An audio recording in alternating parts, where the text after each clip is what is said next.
The Night of the Green Dragon by Dorothy Dixon. 1. A Bad Dream. Somewhere, a telephone was ringing. Howard could hear it in his dream, but it didn't wake him up. It was dark in his dream, dark and terrible. He was running, but it was like running through deep water. There were trees all around him, trees which tried to stop him. They reached out with their branches, and it was behind him. It was coming nearer. He wanted to shout for help. He was opening his mouth wide, but there was no sound. He could hear the noise it was making behind him, the heavy feet, the heavy breathing. He was terrified. He looked behind. He could see it. He could see the burning eyes, the yellow teeth. Oh no, it was coming nearer. A few more steps and then... The telephone was still ringing. "Don't answer it!" Howard shouted. Suddenly he was awake. His body was hot and wet. The bedclothes were nearly off the bed. He was awake and safe. It was only a dream. He tried to pull the bedclothes back onto the bed, but something was wrong. His arm felt strange. He lifted his head and looked. Beside his bed there was a metal pole. There was a tube coming from it. His arm was tied to it. He let his head fall back on the bed. Then he knew what it was. He was in hospital. But why? He was probably a patient. He was ill or hurt. Maybe he had been in an accident. He tried to think, but he couldn't remember. This happened sometimes after accidents, people said. You forgot what had happened just before, but... Howard felt cold around his heart. He couldn't remember anything. Not the accident, but was it an accident? Not the hospital, not his home, or family? Did he have a family? He couldn't even remember his name. Who was he? He didn't know. He lifted his head again and looked to the right. He was in a hospital ward, a long room full of beds and other patients, men who were sleeping or reading. At one end he could see a nurse. She was speaking into a telephone. Was that the telephone he had heard? He looked to the left, and he became still with fear. A man was sitting on a chair just by his bed. There was something in his hand, a magazine or a book. His head had fallen forward, and he was asleep. Who was he? What was he doing here beside Howard's bed? Was he a guard? The man seemed to feel Howard's eyes on him, because he lifted his head, stood up, and looked down at Howard. "So you're awake, Mr. Blake," he said, and his voice was ugly. "Have you had a good sleep? How's your head? Is it still hurting?" "Who are you?" said Howard. His voice was very quiet. "What am I doing here?" "You've had a little accident," the man said. "There's someone here who wants to speak to you." Howard closed his eyes. Yes, his head did hurt, but it hurt inside more than outside.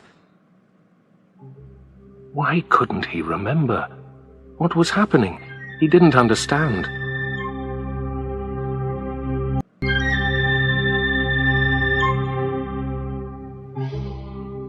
When he opened his eyes, two people were standing by his bed, his guard and another older person.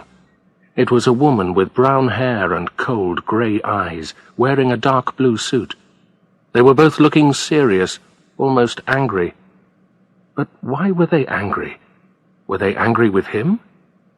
They closed the curtains around his bed and came inside. "The inspector wants to speak to you, Mr. Blake," said the guard. The inspector? Then these two were police officers. Had he been in a road accident? No, Howard knew this wasn't right. Police inspectors didn't worry about road accidents. They were too important. Then it was a crime. Perhaps he had been attacked by a thief. "Now, Mr. Blake," the inspector began. Her voice was pleasant, but it sounded cold. "Why do you call me Blake?" said Howard. He had suddenly felt this was wrong. "My name isn't Blake. It's... "Come on, Mr. Blake," the inspector said angrily. "We know all about you. Why don't you just answer our questions? You'll have to, in the end." Howard was feeling more and more worried. He wanted to answer their questions, but he could remember nothing.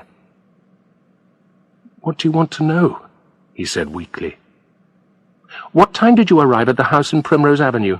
the inspector said. Her voice was now hard and quick. "How did you climb to the window? What weapon did you use to hit the old lady? What were you going to do with the green dragon?" "Stop! Stop!" cried Howard. He felt sick. He couldn't breathe. He could only hear those last words. The green dragon. The green dragon. Howard groaned. The green dragon. Those eyes, those burning red eyes. And then he remembered more. Red eyes. Red blood. A pool of blood on a Chinese rug.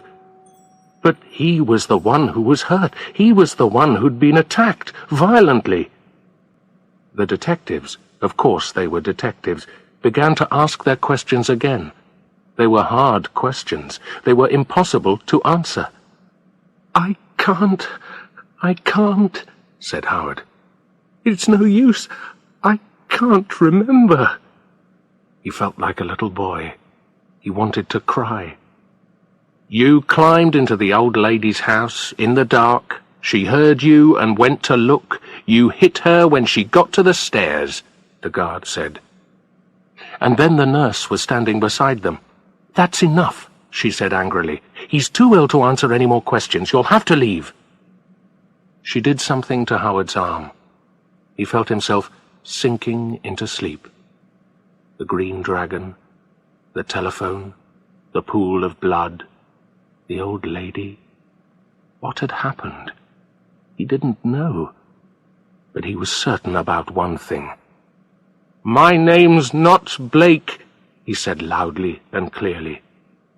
Then he slept. 2. Escape.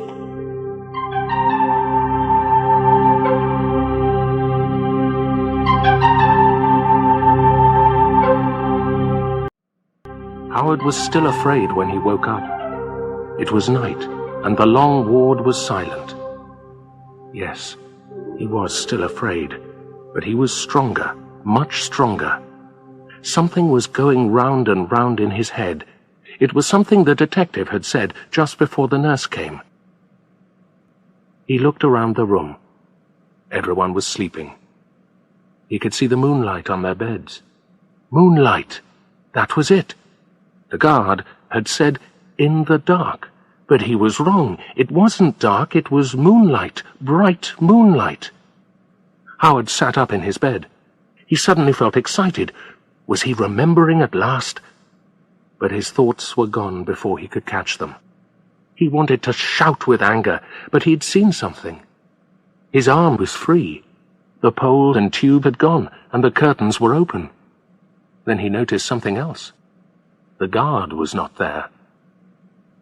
Howard tried to control his thoughts. What did he know so far? An old lady had been killed, an old lady who lived in Primrose Avenue, and the police thought he had killed her. That name, Primrose Avenue, he'd heard it before. Was the answer there? Could he find the address if he was free? Free. He had to get free. He had to escape from the hospital. He had to discover what had really happened, because he was certain he had not killed anyone. He hadn't done that terrible thing. Then he lay back on the bed. He was feeling weak. How could he escape? They had taken away all his clothes. Suddenly Howard heard voices outside the ward. He shut his eyes quickly and lay very still. He could hear the voices of his guard and the nurses. The big doors opened and they came in quickly. They were pushing a stretcher. A man was lying on it. He was groaning. "It was just outside the hospital," the nurse was saying. "He walked in front of a bus." They put the new patient on the bed next to Howard's. Doctors and nurses were all around him. Then one of the doctors said, "We'll have to operate," and the man was taken away again on his stretcher. "I'll go and phone his wife," said the guard, and left the ward. Then it was quiet again. Howard didn't move for a very long time. Then slowly he opened his eyes. The ward was quiet. The other patients were sleeping again. He lifted his head and looked at the next bed. The man's clothes were still on the chair by his bed. They'd forgotten to take them away. He wanted to laugh. Howard got out of bed and stood up carefully. For a moment he thought he was going to fall. He shook his head. Then he felt all right. He smiled to himself. He felt strong. He could do it. Now he knew he could do it. He could escape. He dressed in the bathroom. The man's clothes were a little too small, but he could get them on. He looked at himself in the mirror. Now for the difficult part. 3. Inside the old house.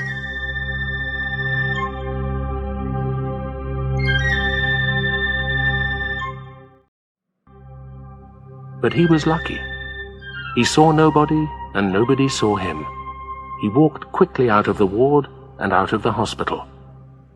Outside, he saw that one of the nurses had left her bicycle against the wall. Howard stared at it. He had a strange feeling that he'd done all this before. Somehow, a bicycle was important. But why? He couldn't remember. But he knew he could ride a bicycle. He shook himself, got on the bicycle, and rode away quickly.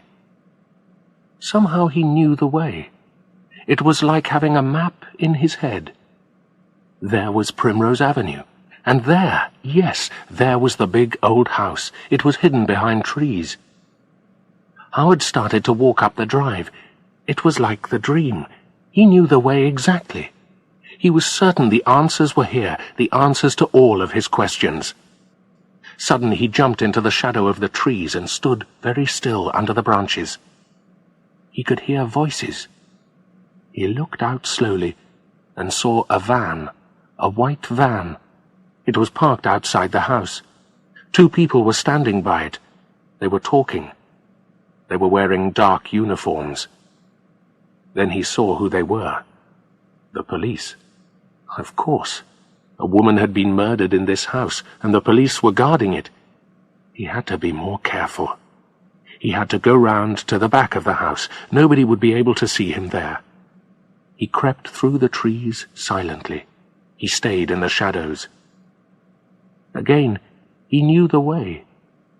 Here was the back of the house, and here was the drain pipe beside the balcony. He climbed up easily and opened the window. Somehow he knew it wasn't locked. He climbed in and stood in the dark. He was breathing deeply, but he wasn't afraid. The house felt warm and friendly. He felt his way across the upstairs hall with his hands. Then he started down the stairs, step by step, slowly and carefully. Suddenly he felt afraid, very afraid. But why? The house didn't feel friendly anymore. Something was waiting for him downstairs. Something evil and cruel and... Howard cried out. He was terrified. Someone was lying on the floor below. He could see a white shape with the arms out at the sides. Then the moon appeared from behind a cloud and shone through the window. Howard's legs felt weak. The body he had seen on the floor had seemed real. Was he remembering something? Or was he just dreaming it? He could see clearly now. It wasn't a body on the rug below. It was only some white marks. The police had made white marks on the floor. They had wanted to show the place where the body had been. There was nothing to be afraid of. But had he remembered something else? He looked again, nearer and nearer. Then he turned away. He was feeling sick. Beside the shape of the head, the rug was dark with blood. Howard almost fell down the last steps. He ran across the hall. He crashed into tables, chairs, and a large, heavy wooden box. The moonlight shone on its top. It was covered with Chinese dragons. He turned away. He couldn't breathe. He had to get outside. He had to get into the cold night air.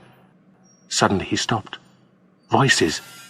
He heard the sound of a key in the lock. He looked around wildly. He had to hide, but where? Where? The Chinese box? No, not there. Not with those dragons. But he had to.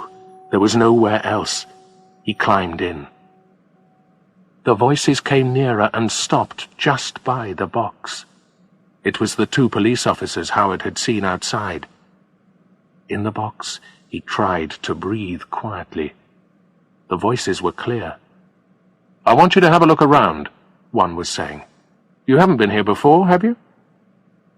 "What happened exactly?" the other said. "The old lady was murdered and—" Howard thought about the police officer. Was he pointing to the shape at the bottom of the stairs? Pointing to the dry blood? But now he was speaking again. "We've got the man that did it. You know that, don't you? He wanted to steal that dragon. We think the old lady heard something. Maybe she was watching television. She came to the bottom of the stairs. He was coming down silently, and when he saw her, crash! He hit her. We don't know what he hit her with. He just hit wildly in the dark and ran back upstairs and got out through the window. But this time he made a mistake. He slipped and fell." In the box, Howard was listening very carefully to every word. Was he hearing the true story now? He thought carefully. Why couldn't he remember? In the dark, the police officer had said. No, that was wrong. It wasn't dark. But how did he know this? Why was it important? "The cleaner found him the next morning. He was unconscious under the balcony. He was sleeping like a baby, but he'd hurt his head. The dragon was on the ground beside him." Their voices were getting weaker. They were going away. Howard waited. 15 minutes, 20 minutes. Then he opened the top of the box a little. Everything was still outside, still and dark. The moon was hidden again. He climbed out. He tried to be very quiet. The room was very dark, and he couldn't see anything. He held his hands in front of him and moved one foot slowly, then the other. If he could switch on the light just for a minute, he would be able to see the shape of the room and the doors. His hands touched something hard. The wall. Good. If he followed the wall, he would find the door. Yes, here it was. And here was the handle. Howard suddenly felt light and happy. In a second he was going to be in the fresh air, and he was going to be free from the heavy walls of this house. They seemed like a prison to him now. He had to go to the police. He had to tell them they were wrong, terribly wrong about him. He opened the door and stepped quickly through the doorway.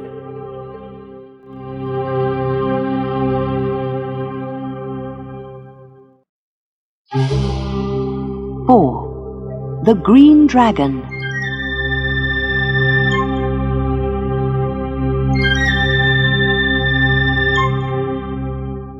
When Howard became conscious again, he was lying on a hard and dirty floor, and every bone in his body ached.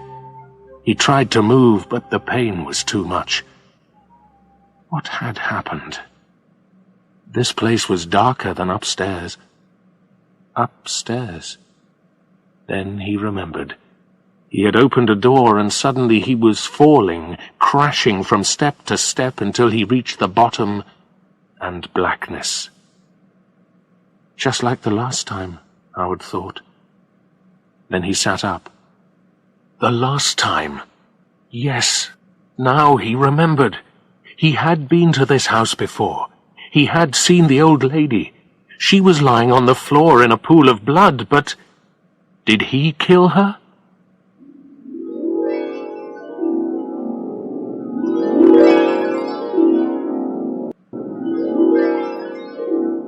It had been about 6 o'clock when Freddy came. Howard was just finishing his tea. He groaned when he saw Freddy. Freddy was his brother-in-law, and he had been married to Howard's sister Helen for 9 years, but Howard didn't like him. He had never liked him. He'd always been suspicious of Freddy. He thought that Freddy wasn't really honest. He didn't know why he thought that, but he did. It was just something about Freddy. He didn't seem to have a job, but he always had a big car and expensive clothes. Helen and the 2 children seemed to have everything they needed, but... Howard got up when Freddy came into the room. Freddy was white and nervous. He went quickly to the window and looked out. Did he think someone else was coming? "You've got to help me, Howard," he said. "I'm in trouble, bad trouble." Howard put down his teacup. "What can I do?" he said carefully. You had to be careful with Freddy. Freddy's hands were shaking when he lit his cigarette. "I need money. A lot of money." Howard started to speak, but Freddy continued quickly. I know, you haven't got any money, but you can help me." He was looking at Howard nervously. "How?" said Howard angrily. "If this is one of your wild plans, the answer is no. I'm not going to help you in any crime." "It's only a little thing," Freddy said. He put out his cigarette. "One phone call, that's all. There are some men." He looked nervously out of the window again. "What men?" said Howard. "Criminals, you mean?" "It's better if you don't know," Freddy said quickly. "They're not gentlemen." The word sounded strange when Freddy said it. "When they're angry, they're dangerous. Very dangerous. They're going to—" Suddenly Freddy covered his face with his hands. Howard saw that he was shaking and jumped to his feet. He put his hand on Freddy's arm. Maybe he didn't like Freddy, but he was his brother-in-law. Freddy looked up. He was terrified. "You've got to save me, Howard," he said. His voice was shaking.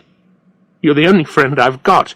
If they don't get their money soon, they'll kill me." For a few minutes, he could not continue. He was too frightened. "If I'm killed, what will happen to Helen? And the children?" he whispered. He knew just how to hurt Howard. "No husband?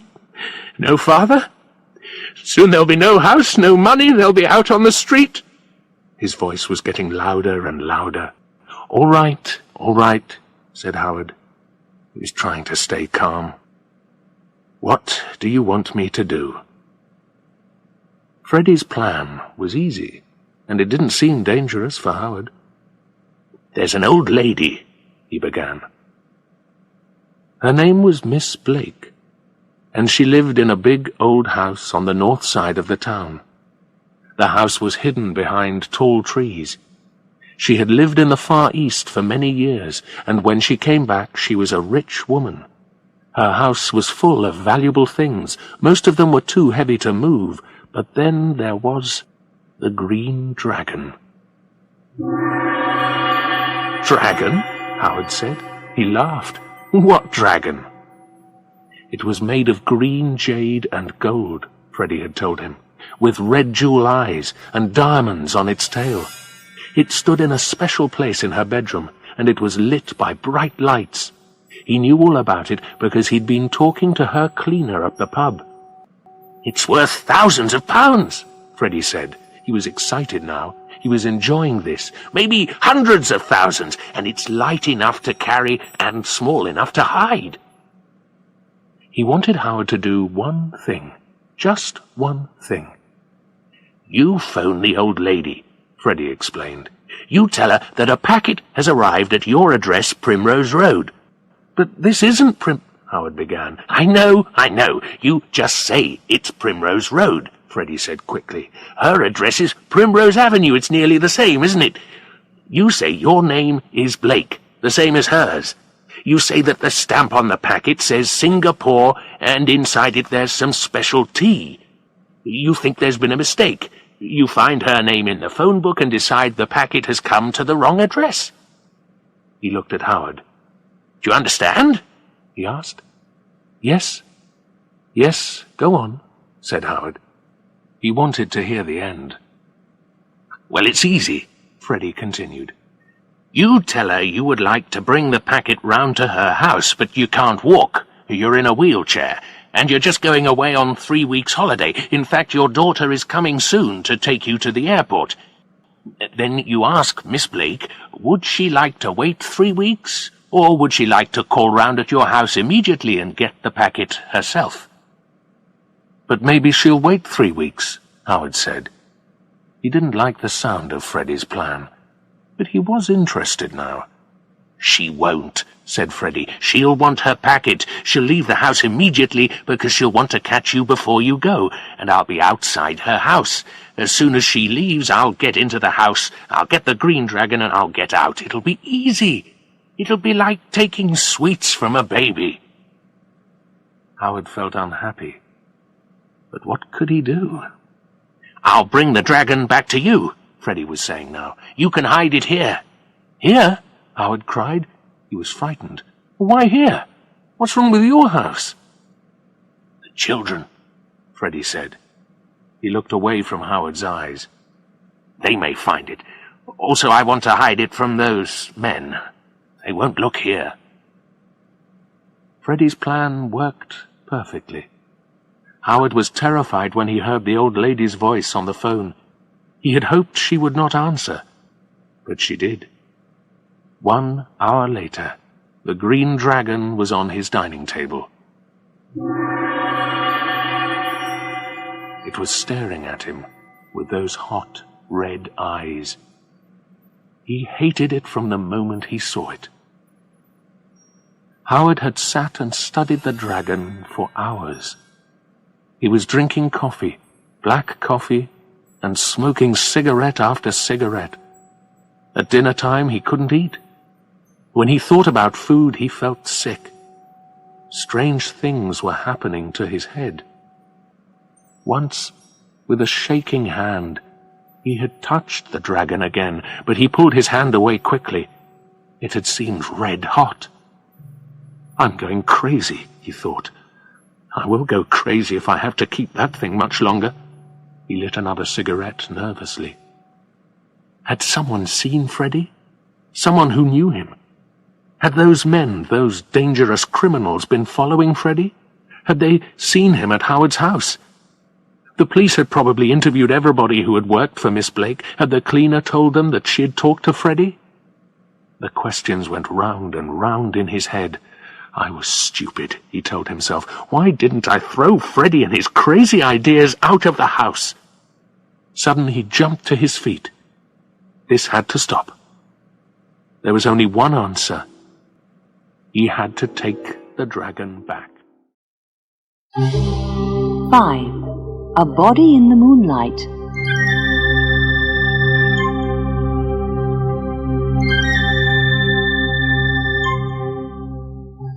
Howard lay alone in the cellar below the house.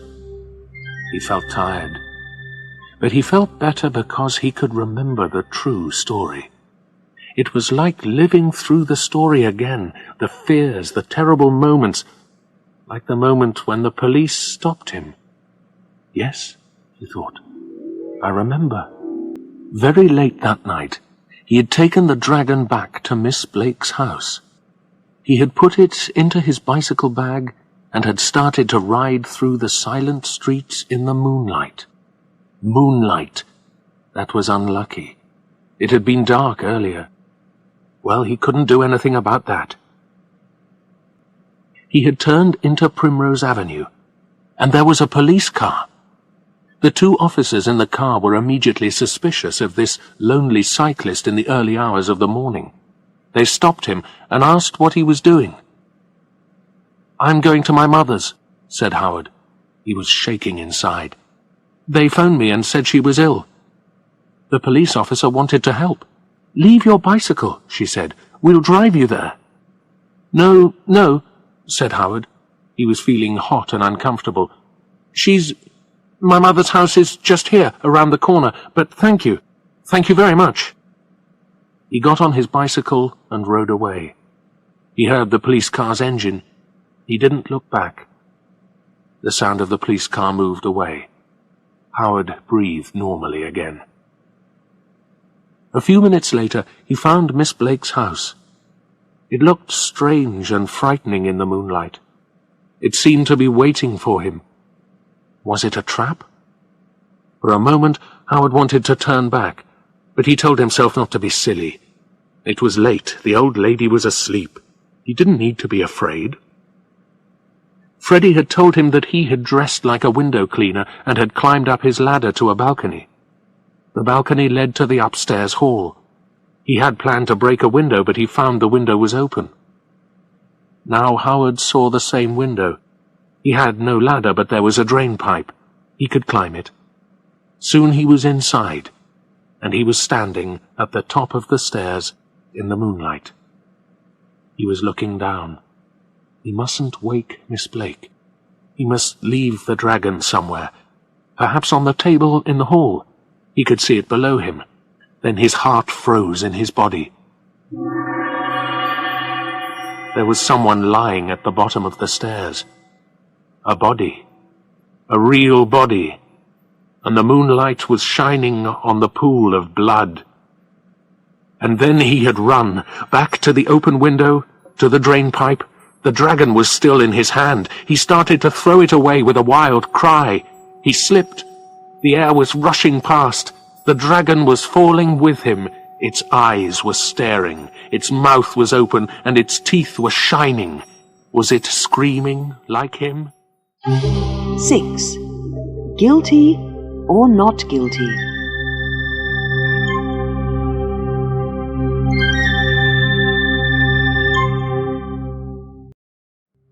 It wasn't a dream, Howard told himself now, in the cellar.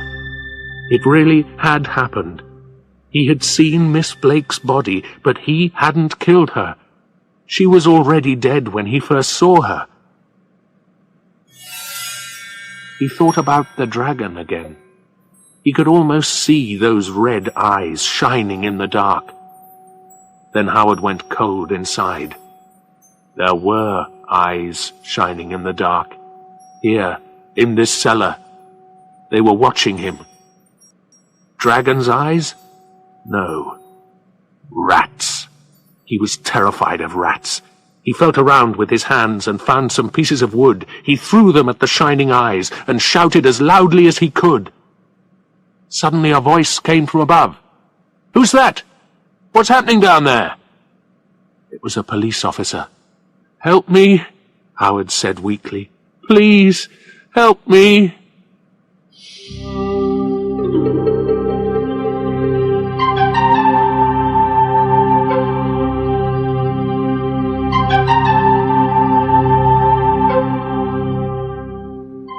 Later, the inspector was sitting beside his bed. She looked serious, but happier. Howard was in hospital again, and he was clean and warm and comfortable.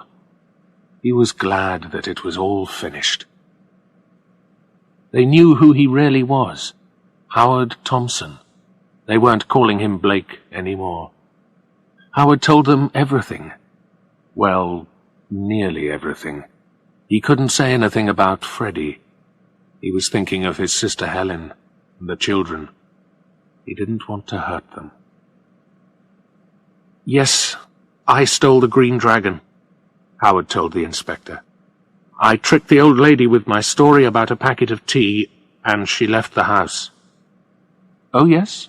said the inspector, and stared at him. "We found a note. Miss Blake left it by the telephone. It said, Mr. Blake, Primrose Road. Your story isn't quite true, is it?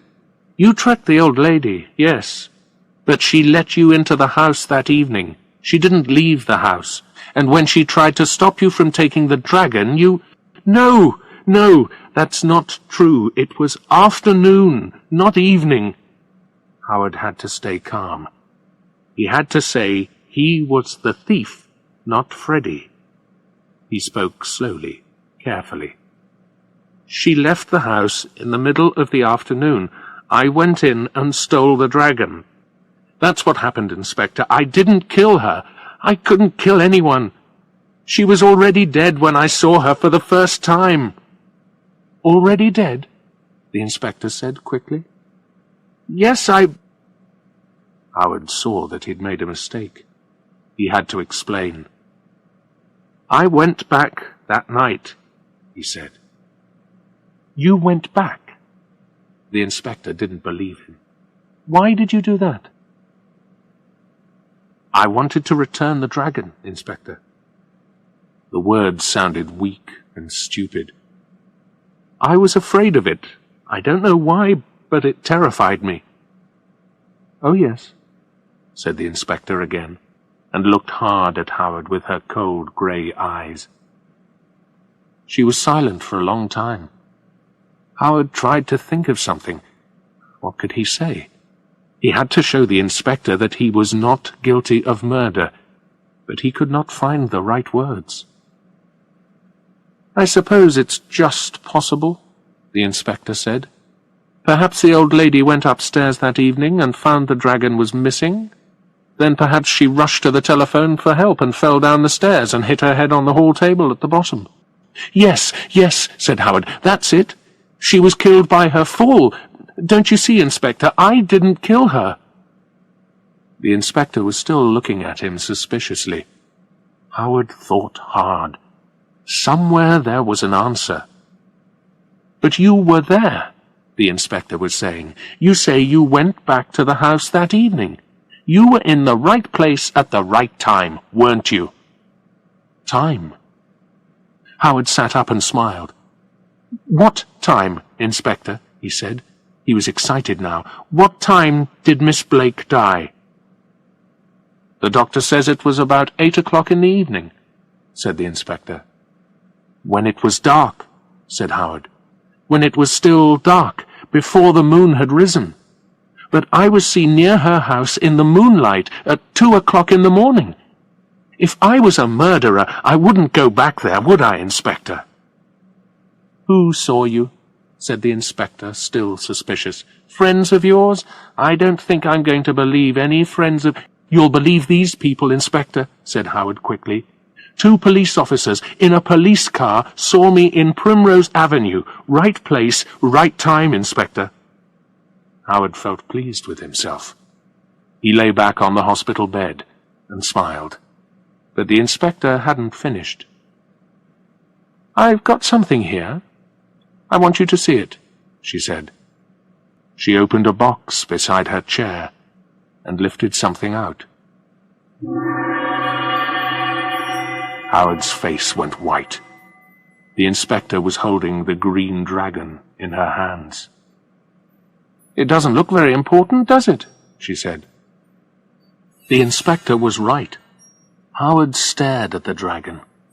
It didn't look important in the daylight.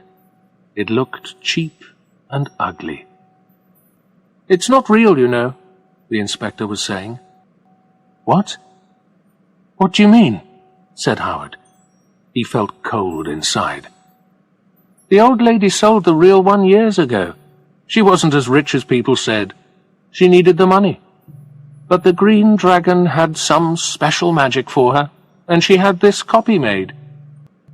You mean? Yes. It's not jade and jewels. It's just plastic and bits of glass. You'll be able to sell it for £20, £25 if you were lucky. She smiled. It was a very cold smile, Howard thought. It's not much money. Not for 5 years in prison, the inspector added. 5 years? Howard said. His voice sounded weak and frightened. 5 years in prison, and Freddy was going to be free. "Well, 4 then," said the inspector. She smiled her terrible smile again. "If you're lucky."